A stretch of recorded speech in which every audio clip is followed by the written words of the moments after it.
One of the biggest mistakes singers make when trying to learn mixed voice is they try to sound good right away. They spend all of their time searching for the perfect mixed voice sound, but that's usually not how mixed voice is developed. In fact, many of the coordinations that eventually create a great sounding mixed voice sound pretty strange on their own. Today, I want to show you a few weird sounds that each develop a specific quality in the voice. Then we're going to see how these qualities can eventually come together to create a balanced mixed voice. Let's start with the first sound. This one is going to sound a little bit annoying, but that's actually the point. All right, so the first sound that is so useful is a twangy pharyngeal neigh sound. Neigh, neigh, neigh, neigh. And it's kind of like, yeah, what's up, dog? The Bugs Bunny kind of sound. Yes, I know it's annoying. And that is the point of it. You want it to sound annoying. Now, I want to just clarify what's going on here. There's a few ways to make twangy sounds, and I'm going to show you the other one in a second. But this one is kind of a classic one in the singing world. What we're doing, like a huge component of this, is pharyngeal narrowing. So your pharynx is made up of 3 constrictor muscles. You have a naso, an oro, and a laryngopharynx. Okay, and so when we're making this kind of twangy sound, the larynx comes up a little bit, and that's okay.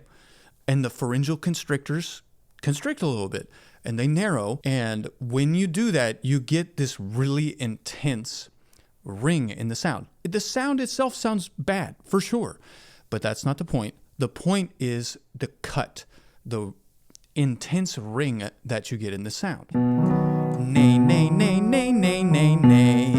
Neigh, neigh, neigh, neigh, neigh, neigh, neigh. Neigh, neigh, neigh, neigh, neigh, neigh, neigh. And you're keeping that neigh, neigh, neigh, neigh, neigh. It helps to kind of scrunch your face just a little bit, kind of like nasty. Neigh, neigh, neigh, neigh, neigh, neigh, neigh. Neigh, neigh, neigh, neigh, neigh, neigh, neigh. Neigh, neigh, neigh, neigh, neigh, neigh, neigh. Neigh, neigh, neigh, neigh, neigh, neigh, neigh. Now, I want to give you another tip on this, because sometimes you'll intend to make these sounds, but if you record yourself and you listen back, you'll be like, I'm not doing it. You might think you are in the moment, but when you record back and listen, you're like, that doesn't sound like what I thought it did. So we really need that pharynx to narrow in like this to make this kind of sound. It's believed that when the pharynx narrows in like that, it's covering up something called the piriform sinuses, which are kind of in here, which are in here in your throat. And when those are open and exposed, they tend to eat up this energy, which is fine because we're constantly boosting and attenuating energy when we're, singing and making different sounds. But so when you narrow the pharynx, the theory is, and I think it's true, is you're covering up those piriform sinuses, and so you're boosting a lot of this high frequency content. The thing is, though, the larynx is kind of high, so it's not a nice sound, but that's not the point. The point is actually making a weird sound and kind of an ugly sound, and eventually putting them together to make a good sound. So I find it helpful if you take your fingers and you kind of put them back here, which is more or less near the back of your throat, the back of your mouth, and just imagining your fingers about to touch or something like this. Neigh, neigh, neigh, neigh, neigh. Neigh, neigh, neigh. Neigh, neigh, neigh, neigh, neigh, neigh, neigh.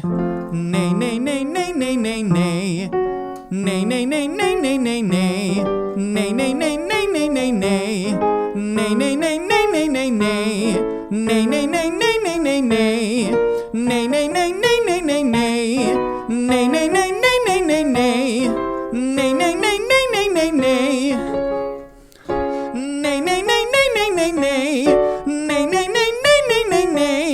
Neigh, neigh, neigh, neigh, neigh, neigh, neigh. It's irritating me doing it right now. But if you, the sound of it, it's nasty. I don't want to sound that way, but that's okay because it feels really good. It's just really intense, ringy, kind of irritating, annoying sound. But when you give into that, it really helps to unlock that high range. All right, so that's the first kind of weird sound. It is weird. The next one, also very weird. So we can get the pharynx to narrow, but we can also get the tongue and the back of the throat, so the back of the pharynx is your throat, to narrow. One of my favorite ways to do this is something I learned from one of my teachers, Chadley Ballantyne, years ago now. And it's the ah sound. But this time, the way I'm going to do it here and show you here, we're going to keep it kind of weird. And we're going to track what I'm thinking of as the R-twang. So it'll be like this.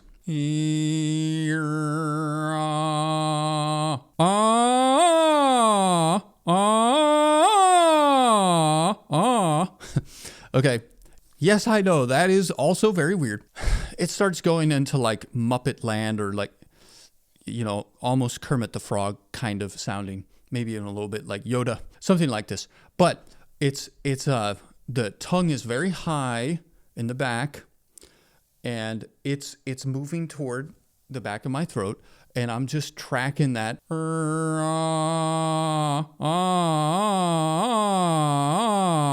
There's just lots of this like intense ring going this way.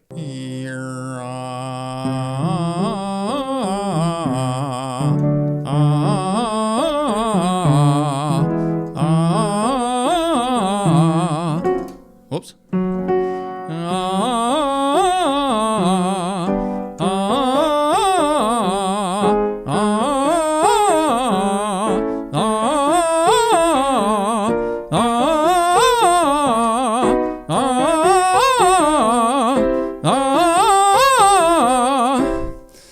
So that one ends up being kind of like a bad classical sound. Like if someone's not into classical music and they're like, oh yeah, like an opera singer, like they'll do something like that. Although my opera singers, trust me, I know that is not what you're doing. However, there's probably a component of that in your sound, which is helping give off that intense ring without narrowing the pharynx, because that's a huge thing. If you want a deeper kind of sound, more bass in your sound, more warmth in your sound, then you don't want to narrow your pharynx by raising your larynx, because that ends up making you sound younger and maybe too charactery. So not only are these funny sounds that I'm showing you right now going to help you by working on them individually, but then eventually putting them together, not only are they going to help you find like a balanced place, but also like start being expressive by singing with different colors. Okay, so now I want to move on to something else that's fundamentally important. We're essentially going to take away all the ring now. There'll still be some, but we're going to do a low larynx, mumm, mumm, mumm, kind of a woofy sound. But I want to show you something that is so important to doing this right. I hear a lot of people, even here on YouTube, and they're well-meaning, but when they're showing this, they're just shoving the back of their tongue down, mum, mum, mum, and that is not going to help you. In fact, that is going to hurt you. So that's making a weird sound, but that's not helpful. Not every weird sound we make is helpful. So I want to show you a way to kind of foolproof this. And it's like this. If you yawn, because that's essentially what the woofy sound is, breathe in slowly through your mouth as you do the yawn, and notice where you feel that sense of cooling. For most of you, it's probably going to be at the back of your throat. That's not helpful. You want to rearrange that in such a way to where you feel cooling more on your hard palate and more near the front part of your mouth when you do the yawn thing. And so what that's going to cause is your tongue to kind of arch up and front a little. And that is going to be very helpful. So it ends up being like this. Mum, mum, mum, mum, mum. So my larynx is very low, but my tongue is not being depressed down. You do not want to train tongue depression. Trust me.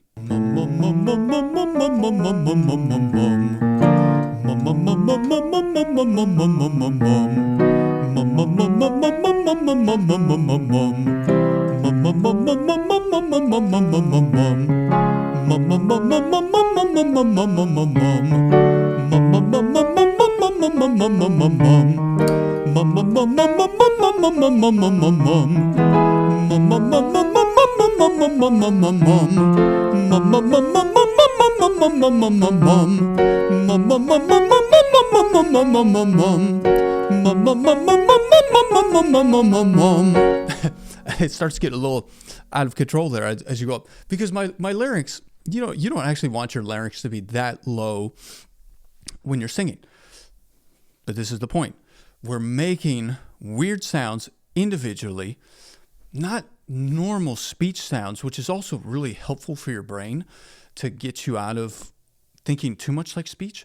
Because if you think too much like speech, you're probably going to start straining. Eventually, we want to get to the point where we can think speech-like and communicative and it not trigger that response. And making these weird sounds by themselves, using them as training exercises, can help you get there. Okay, so when you're doing this low larynx thing, of course your larynx, we usually call it the Adam's apple. This thing goes down. Your pharynx, your nasopharynx and your oropharynx, they can only open up so much because there's a spine behind them and a skull above them. So they can only open to what is relaxed. They can't expand anymore. But the laryngopharynx, the one down here, can widen a little bit. So it ends up being kind of like Patrick Star. Hey, SpongeBob. Okay, so you start getting those types of sounds. Now, here's the thing.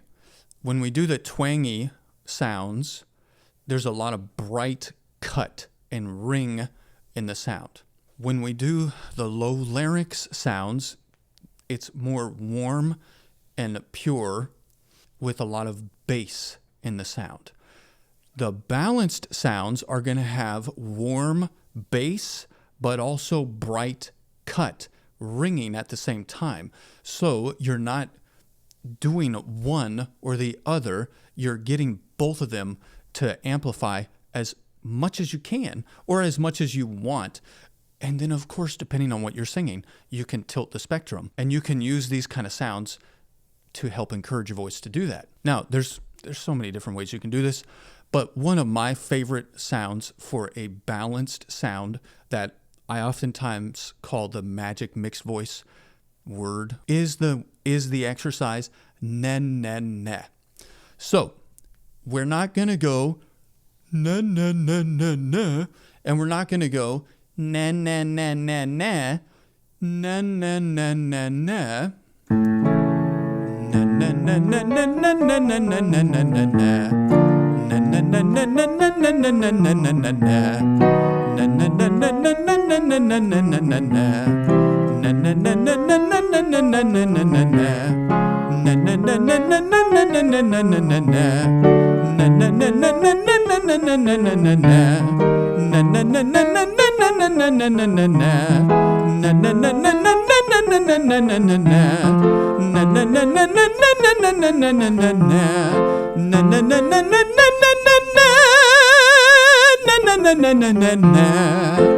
Hey, I want to share something with you that stuck with me recently. I recently saw a guy named Clark Beckham post something on Instagram. If you've never heard of Clark, you should check him out.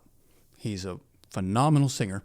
He was on American Idol a long time ago. He's incredible. He recently shared a video, and he was talking about his vocal journey. I'll paraphrase what he said, but he said he was taking vocal lessons when he was 16 years old, and he was learning mixed voice. If you guys don't know Clark, he studied with Brett Manning. And if you don't know, I studied with Brett Manning too. Anyways, what Clark was saying was for 6 months, he was working on mixed voice and he got it. But what he said was it sounded terrible. And once he started getting it to sound okay, he said it took him another 4 years before he felt like it was really usable and that it started sounding really good. And it was around that time when he went on American Idol.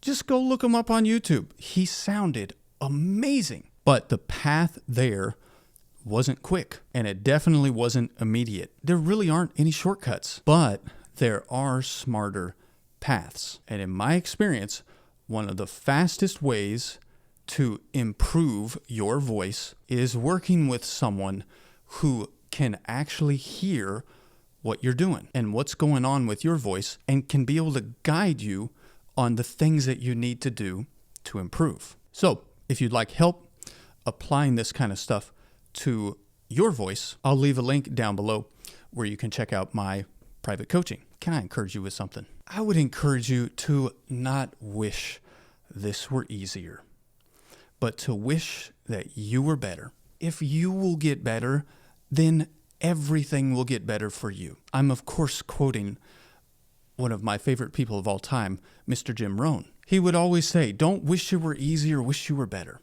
Don't wish for less problems, wish for more skills. And he would always say, if you will get better, everything will get better for you. So, my friend, I encourage you, choose getting better. Choose learning more skills. Choose daily discipline. And choose to keep going. I hope you liked this video. If you did, please give me a thumbs up. Let me know that I should be making these types of videos for you. So if it's adding value, please give it a thumbs up. And also, if what I'm doing is adding value to you, please hit subscribe to my channel. It really does let me know that I'm making the right kinds of content for you, because that's what I want to do. I want to make content in videos that's helping you on your journey of becoming the best singer that you can be. I'll see you in the next one.